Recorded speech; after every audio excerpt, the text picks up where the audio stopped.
Emma Christie Poole. And would you spell it for us? EMMA,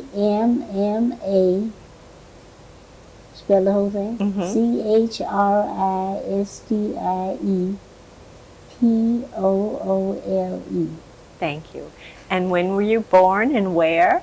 I was born in September 17, 1914, on Sewell's Point, Florida. How did you happen to be born on Sewell's Point? My father was a caretaker on Palmetto Hall. Tell us about Palmetto Hall. What was that? Palmetto Hall was owned by the Andrews family from Ohio. And what did your father do as a caretaker? He took care of the whole place, in charge of everything. And you lived right there? I was born on that property. Well, just talk about it as much as you can. Just tell me, like, where was the place that you were born located? It was on the Indian River side, in a little yellow cottage. I had 3 brothers, and their family would come down most time after Christmas and stay about 3 months, then go back to Ohio. I'm talking about the Andrews. Yes, and then they go fishing. They had 2 boats. They had the big fishing boat, and then they had another boat. They go with the party. They had a club across the Indian River. They had a club over there. They would go over and have luncheon. And my father would always be with them during the winter time. He helped to serve in the house and do things like that. So you got to live at this big estate the whole year, and they just used it 3 months? We stayed there all the time. What was your life like? Was happy. What'd you do? Very happy. We had 2 rivers. I never learned to swim, though. My 2 brothers could swim. My baby brother, Frank, he never would swim. Why do you suppose you didn't learn? Because he'd be with my daddy all the time. But my 2 older brothers, I'd go follow them around. Yeah.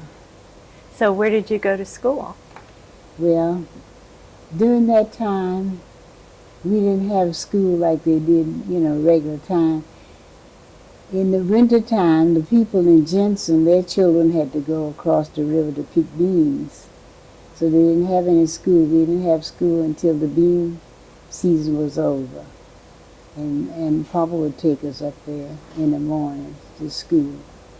So you're talking about the black children, yes. And the white children had their school, didn't yes. they? Mm-hmm. Mm-hmm. So where was your school when it was in session? Well, when I first started going to school, we had a school up on Tick Ridge, up in Jensen. Then we had a storm and it blew that down. Then they started having, the black kids had to have a school in these little churches. Had one in South Jensen and one in North Jensen. So that's the only school we had. When you say... We had 1 teacher. Who was your teacher? Well, we had different ones. We had one was... Oh, I see what you mean. Mm-hmm. Okay. 1 teacher, At a time. Mm-hmm. Mm-hmm.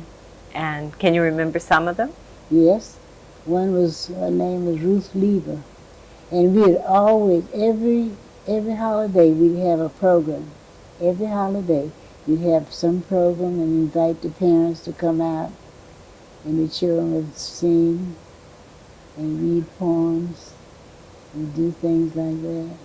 So do you feel like you got a pretty good education? Yeah. Then when we finished that, then Frank and I went to West Palm Beach. We finished high school in West Palm Beach.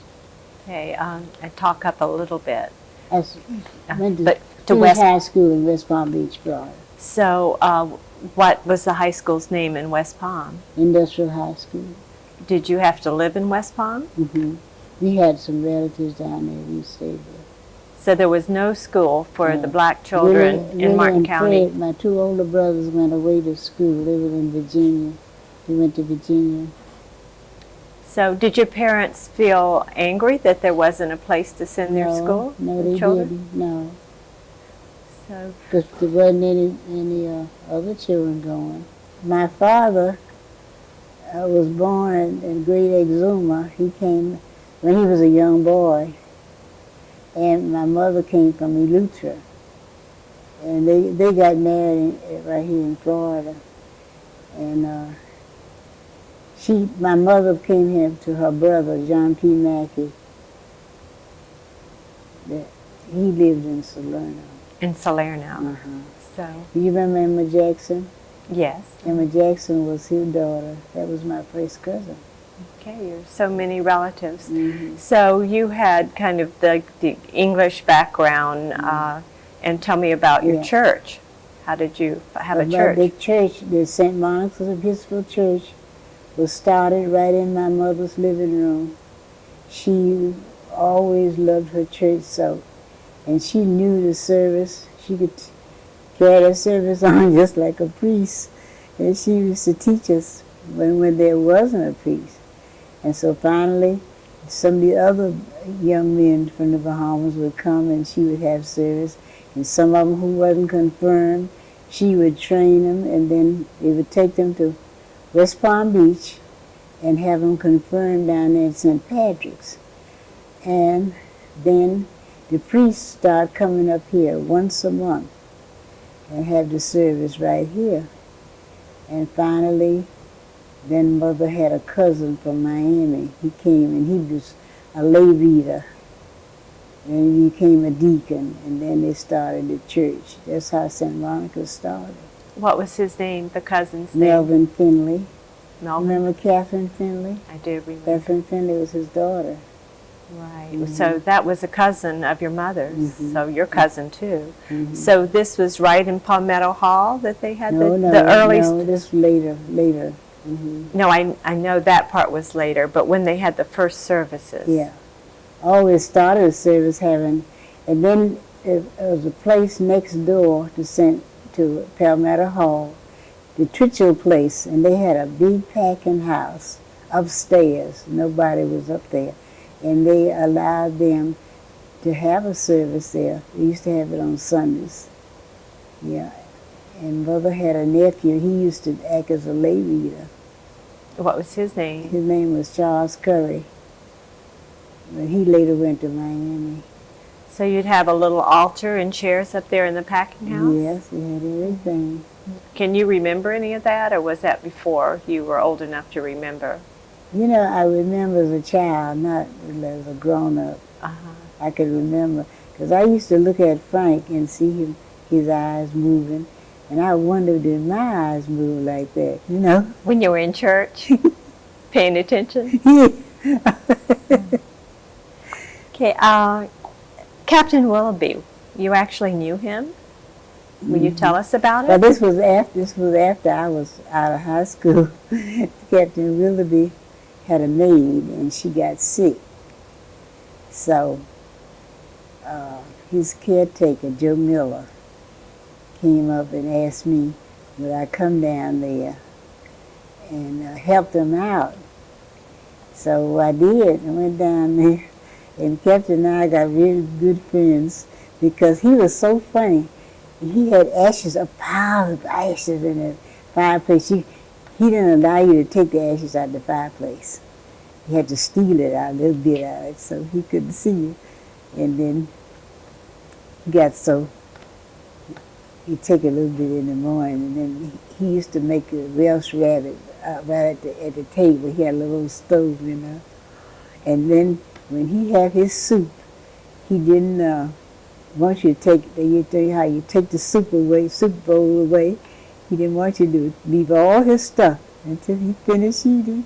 I used to tease him. I'd go and just touch it. Like, Emma, don't do that.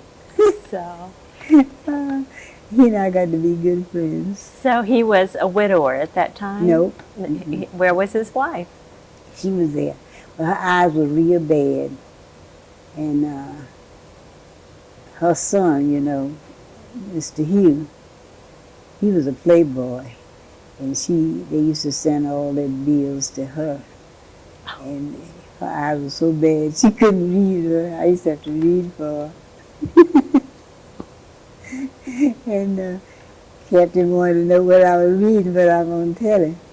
They go in her room, and read. I had a lot of fun with them.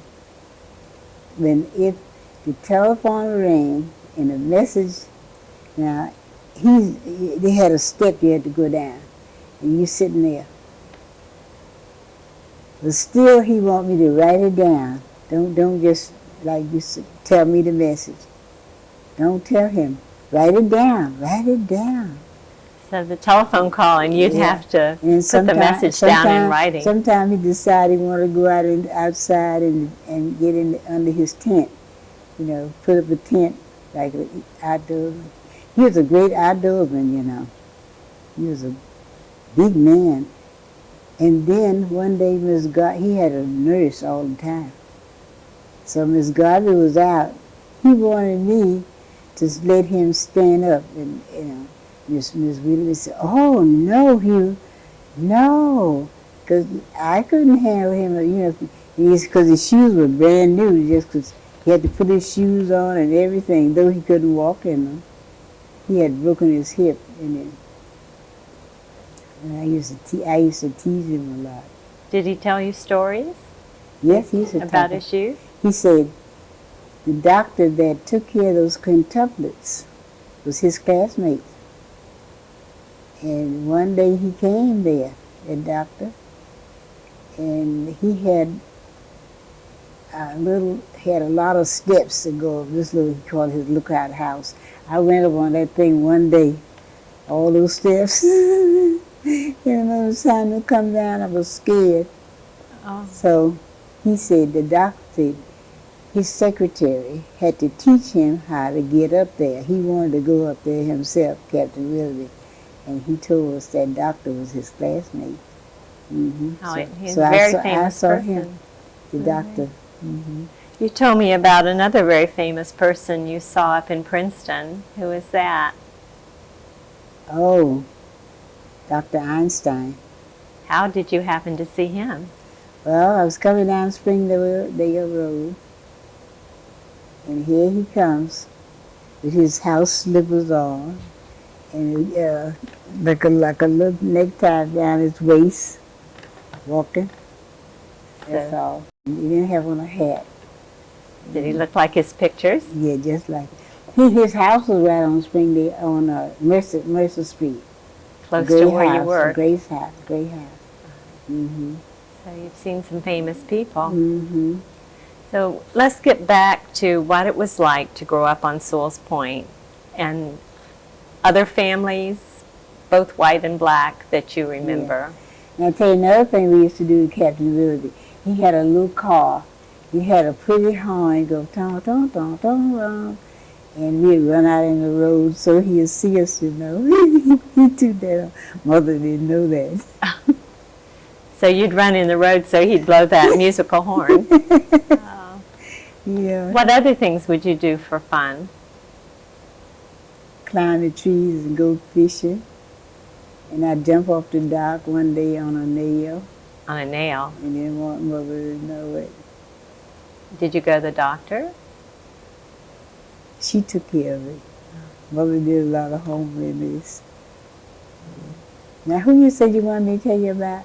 The other families, the other black families, and the other white families. See, the other black families, they had all boys. The Millers, they were down on Captain Willoughby's place.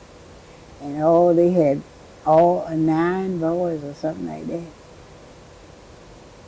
And every building on Captain Willoughby's place had a name. His secretaries lived in a house called Hickory Lodge. They had the pigeon house, the goat house. Everything had a name. And they were nice little houses he built. Can you remember the airplane factory? Mm-mm. No? You didn't have that on Sewell's Point. Oh. Mm-hmm. But my only girlfriend I had, she was Andrews, but she was from England. Her family was from England. Her name was Olive, but we called her Sing. And they used to call me Dee. And I spent a day with her. She spent a day with me like that. That's the only girlfriend I had on Sewell's Point because there wasn't no girls. So this was a little white girl, and Yeah. you were a little black girl, and you were best friends. Yeah. We were good friends. Her mother used to take us, see if mother was working. Sometime mother would be serving a party on Christmas Eve.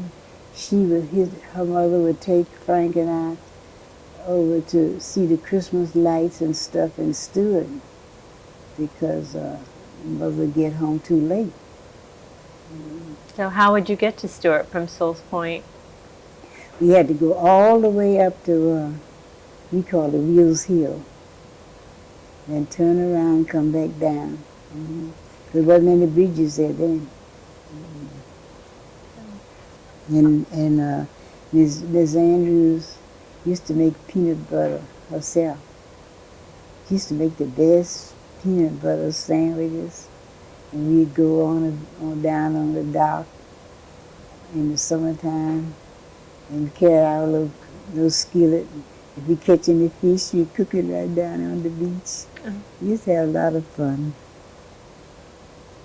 Were the mosquitoes bad? I guess they were, but you didn't pay attention to it. Didn't pay any attention. You know, another thing I think about, I didn't pay attention to the heat. I remember when it turned cold, at night mother would get up and give us more cover. But I never thought about the heat.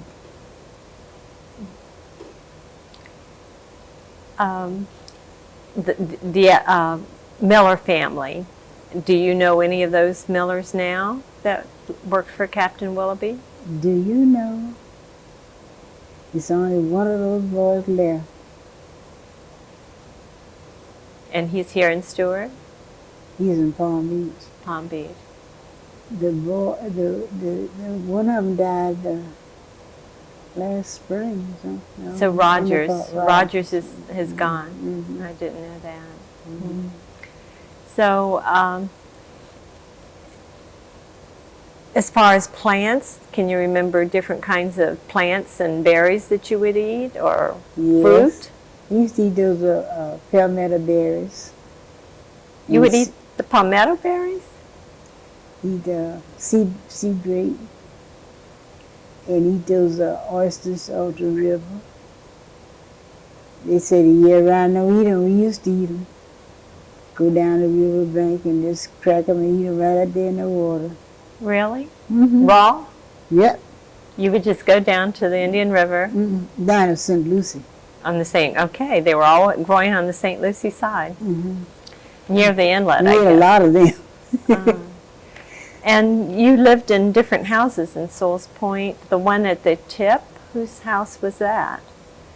Well, see, after Mr. Andrews died, then the younger Andrews sold the place. And then the man bought High Point Rod and Gun Club. A man from Philadelphia named Sham, and he changed it to High Point. And then he wanted Papa to work for him because the man that bought Andrews' place, Mr. Paxson, he wasn't so nice. So Papa was willing to go. We went up there and we stayed there at that house. Can you remember Otto Scham? Can you remember Oh, him? yes. Would you describe him? He was a handsome man, big, tall. Handsome man, had a white mustache, and Mrs. Shawn. And they used to have, and that, you remember, did you ever go in that house, High Point? Did you ever go in there? No, I never did. That was a beautiful house. The one that had been Captain Sewell's? No, down. Oh, the High Point. Yes, I did go in that. Yes, the Knowles house. I did. It was beautiful. Mm-hmm.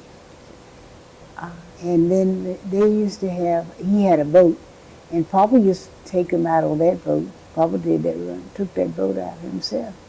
Used to take him out fishing. And every 2 weeks they had different people. They had a chauffeur.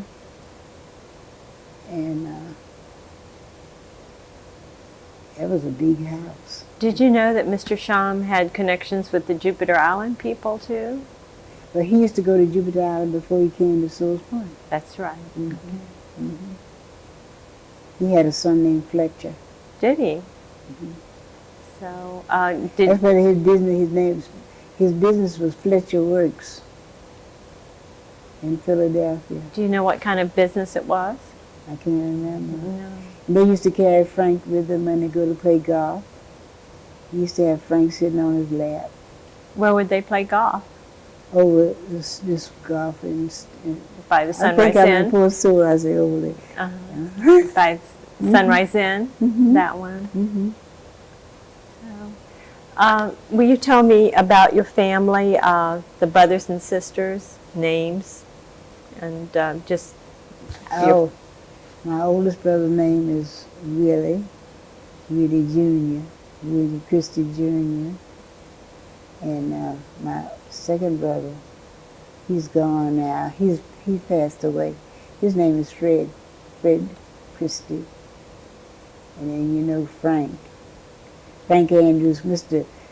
Andrews' son named Frank himself. Happened so Frank was born on the 8th of February when they were here. And when he went to see Frank, he said, name him Frank Andrews. So that's why Frank's name is Frank Andrews. It's not Andrew, it's Andrews. That's right. And it's just, his birthday's just coming up then. The 8th. So did they take care of Frank in any way since they named him, the Andrews? They just had the pleasure of naming him. That's all. That's yeah. So then, then later on, after Mr. Sham left here, then Ms. Dunlap came down. Mr. Dunlap was sick, and he came down, and he decided he wanted to get some property down here. Then they bought that place where Dr. Correa is now. They bought that lot. That lot belonged to Mr. Sam Matthews, and they built that house.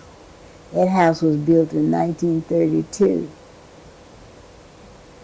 good remembering.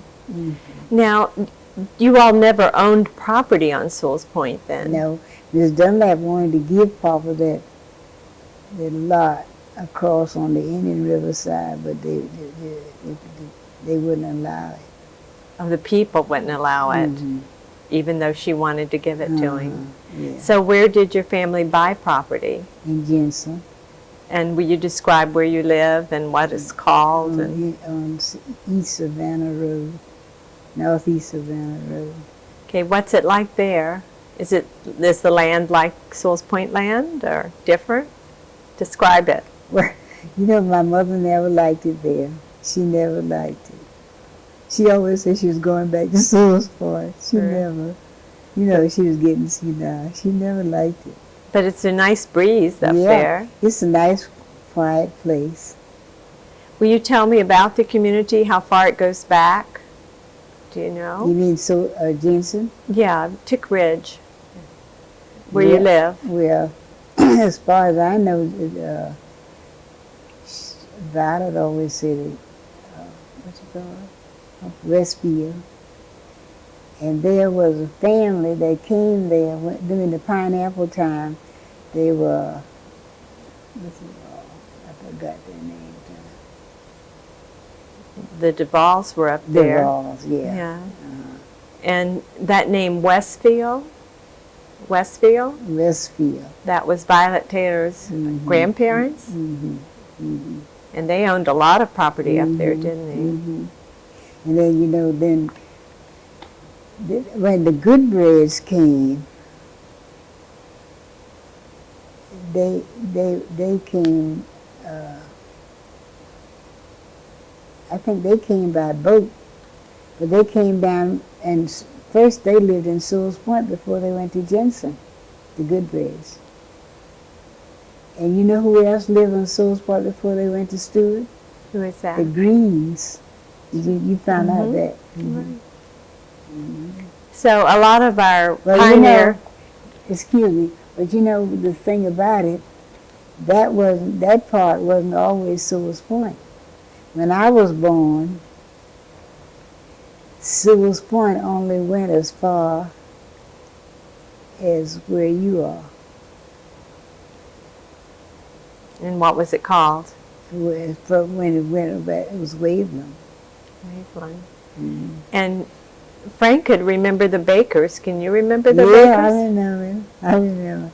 I was kind of scared of them. So, who were they? There were some old ladies used to be sitting on the porch. Okay. In an old house. Yeah. Yeah. They said they had a cemetery back there. Mm-hmm. When did they move them out of there? When Otto Scham bought the land in the 20s. Yeah. Well, you know, their nephew was Mr. Whitney. Really? You know the land that was Buchanan's? Uh-huh. That was Whitney's property. And all that grove back there, that was the Whitney Grove. I had no idea there was a relationship. Mm-hmm. You think? He was their nephew. Then he moved to Fort Pierce. They were his sisters. Now, I mean, he has two sisters live with him. Have to find out about that. Mm-hmm.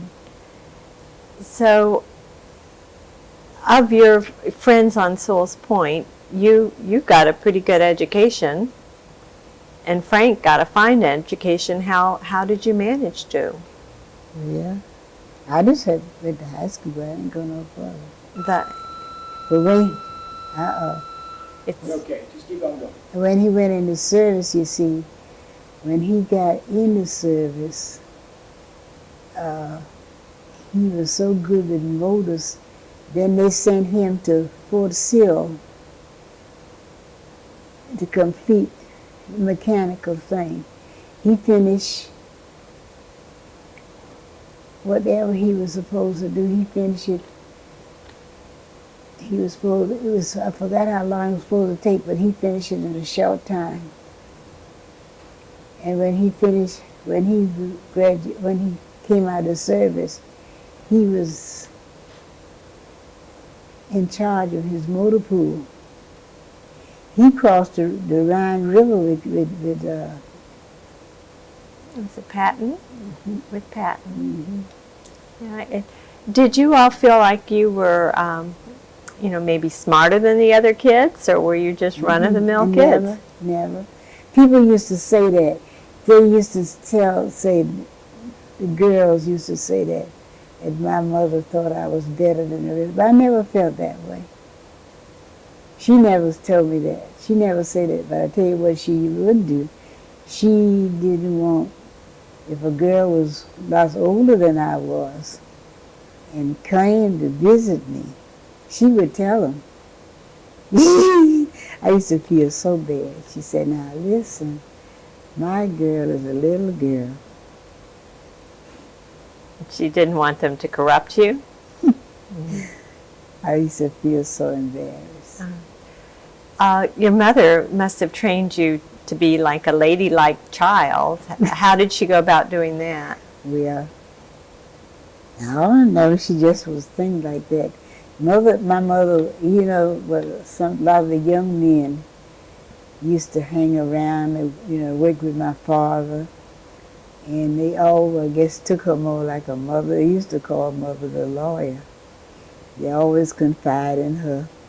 And she always lectured. And before you go out, every time, you got a big lecture. A lecture? How you supposed to behave? You better behave like that, But now my daddy didn't do that. He wasn't a talker. But mother, boy, she used to, especially Willie and Fred, young men used to wear the hats then, When you get to that first step, your hat in your hand. And always tell them all things like that they had to do. All the rules. Brush their feet and all stuff. She reminded them about everything. And another thing she used to do, she used to tell us stories. She used to read to us. And my mother had a wonderful memory. Now, where did she learn to read? I mean, if she just came over as a little girl. She didn't come here as a little girl. Okay. But she had a good memory. Stories that she read in her books in school, she remembered them. So she went to a good school in the Bahamas. Uh-huh. So and you know what she told us? She said, now, her grandfather on her mother's side was an ex-slave from Virginia. She said he was on this boat with these people that, you know, his masters, whatever. And they came to this island that was Eleuthera. And he was close enough or a good swimmer. And he ran away. He slipped off that boat. Well, good for him. And that's how that name Finley. See, she's related. My mother was related to the Finleys. Her mother was a Finley, and that was her mother's grandfather. So it was her great grandfather who swam away from his master. And he came there from these people from Virginia. So when we had Reverend Finley at St. Monica's, that was a descendant of that? Yeah, he was a Finley. That was a Finley. There was a lot of Finleys down the way she came from, her mother came from. Can you remember when we stopped having the separate schools and changed? What did you... Oh, no, you didn't realize how old I am? I know you remember, but if you remember the transition. You were so involved with the white families, I don't know how you would feel, so that's why I'm asking you. It did, I don't know, it just, you know, it's funny, I don't feel like a lot, I guess it's the way you were brought up or how you was from the beginning. See, I never had that hardship like that, because during the winter season, the nurses would dress those kids up and bring them down, or have me to come up to play like this boy Rogers that died. He was named for Mrs. Rogers' husband, and her nieces used to come down and have children, had DJ, and she would call mother and tell her, all night, her name was Emerita, and she would call, now, and tell her to dress Emma Beatrice. She never called me Emma. Emma Beatrice. Dress Emma Beatrice and have her come up so somebody's coming to play with, see. So it didn't make it, I was used to that. So it didn't make any difference with me. And one time she had a niece to come, and boy, she fell in love with Frank, a little girl. She said, oh, I'm going to take him and I'm going to paint him white. He is so cute. I'm going to paint him white. She said. Oh, can you remember who that was? One of Miss Beavens said she was related to Miss Beavens, Miss Rogers. See, Miss Beavens' first husband was Rogers. Then she married this other man, Beaven. But she always called me Emma Beatrice. She never, and she made me, I had to learn how to do the curtsy, you know, like the English girls. Yeah. So I mean, so it doesn't make any difference to me. You know, I've been around them all the time. So you just kind of watched the happenings in a detached way. I tried to tell you a while ago, I don't know whether you paid attention, Blair's going to have a baby. It's supposed to be here by now. Carol Sands' second girl, Blair. Oh, so Blair is going to have a baby. So it must be here by now. So you have all of these families that you treat like your own children. She came to see me in Thanksgiving, and she said that she's going to come back Christmas. She lives in California. Wow. I said, Blair, please don't, because the baby was supposed to come in January. I said, Blair, please don't. She said, her mama, they didn't want her to come back. Let's take too many, chances. So she said, well, she had a dream, she said. And in this dream, when she was on her honeymoon, she was supposed to have a boy baby. And she was supposed to name him Jake. And so her mother said, named the baby Jacob. And call him Jake. So she said, I said, yes, Blair, please. I said, name him Jacob, that's in the Bible. So she said, yes. So she wrote me a card after she got home. She said, yes, she's going to name him Jacob. And she didn't come back for Christmas. So you'll have that. I told her like this. I said, Blair, you don't want to have no baby on the plane. Oh. She said, the doctor said. I said, yeah, the doctor said. I said, but before you have a baby on the plane. So you're being like your mother Alice was to a lot of young women. Yeah. Giving them lectures. She gave those four, like Kim and Amy and Blair and Shannon.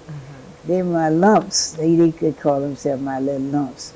Even Kim wrote me, she sent me a card. Number one lump, she said. Well, let's bring it back to history, Emma, and let's see, is there anything that we think that maybe that nobody else knows that that has a significance history-wise? I think, so the segregation integration was not a big thing in your life. Having to drive to school wasn't a big issue. You aren't going to complain about the lack of... Frank and I we'd walk, Papa take us in the morning, but if we get out of school, we'd start walking on down, And when there was one bus driver, his last name was Richards, and if he be coming and he see us, he'd stop and pick us up on Source Point Road. I should hope so.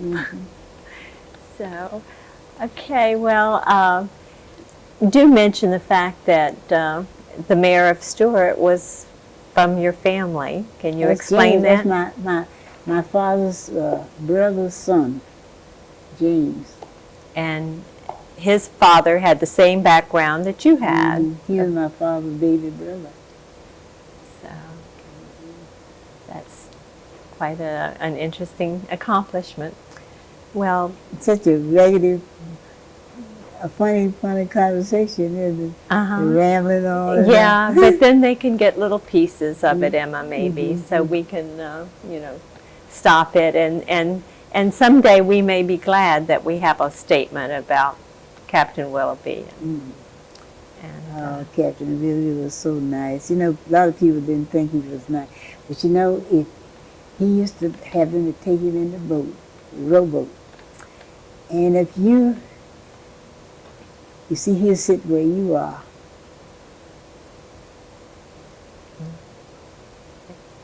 He's here.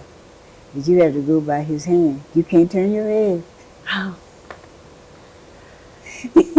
And he tell you, sit right here. That's where you sit. You don't move. Can you remember when he died? No, just I liked him so much. You did.